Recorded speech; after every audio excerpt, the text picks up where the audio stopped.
प्राचीन काळापासून हिवरखेड गावात श्रावण महिन्यात हरिविजय ग्रंथाचे पारायण करण्याची परंपरा आजही कायम आहे। गेल्या 6 वर्षापासून यजमान मनोहर मोकळकार व सयाबाई मोकळकर यांच्या निवासस्थानी या वर्षीला हरिविजय ग्रंथ या 36 अध्याय ग्रंथाचे वाचन बाळासाहेब नेरकर यांनी केले।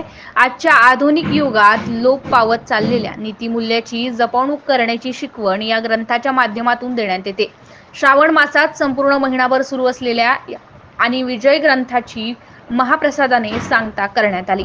श्रावण मासात संपूर्ण महिनाभर सुरू असलेल्या या आणि विजय ग्रंथाची महाप्रसादाने सांगता करण्यात आली आहे।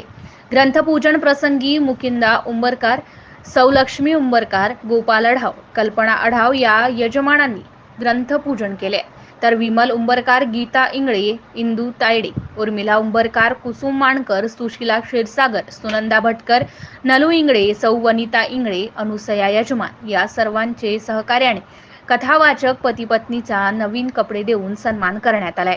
MCN न्यूज मराठी करिता बाळासाहेब नेरकर, हिवरखेड। नमस्कार दोघांना बी आणि ऐकणाऱ्यांना बी। आजची कथा इथं समाप्त झाली।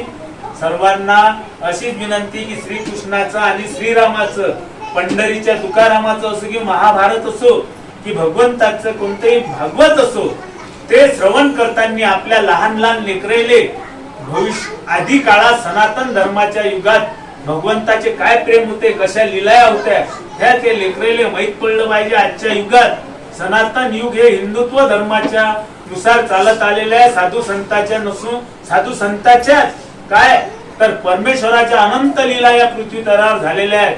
पण आजकालच्या या विज्ञान युगात लहान लहान या शाळेच्या लेकराले काही समजत नाही, मोबाईल घ्या आणि याच्यात गुते राहतात। हे सारं तुटून राहावं, त्याच्या मनातून हे निघून जावं, त्यासाठी आपले सनातन धर्म हा सर्वात श्रेष्ठ असून आपले भगवंताविषयीची आस्था, प्रेम, रामायण, महाभारत कथा या नेहमी गावात कुठे जिथे चालू असतील तिथं आपण गेले पाहिजेत। आपल्या घरातल्या लहान लहान पोरावर त्याचे संस्कार घडले पाहिजेत, त्यांना आलं पाहिजे रामकृष्ण कोण होते हे त्याला कळलं पाहिजे। इथे तेच तो हरे नमः हरे नमः हरे नमः।